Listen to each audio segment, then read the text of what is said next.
Hi! In front of me is iPhone SE 2022 and today I would like to show you how you can use voice recorder on this device. First of all, access Utilities folder by tapping on it and choose Voice Memos app. Now click on this red button to start recording. Then you need to swipe up over here and then you can click on this button over here to pause it or unpause it. When you're ready and you wish to end it, you need to pause it first and click on Done at the bottom right corner.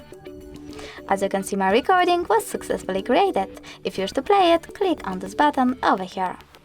If you wish to rename it, click on those three dots, choose Edit Recording, tap on the name, and type in wherever you wish to.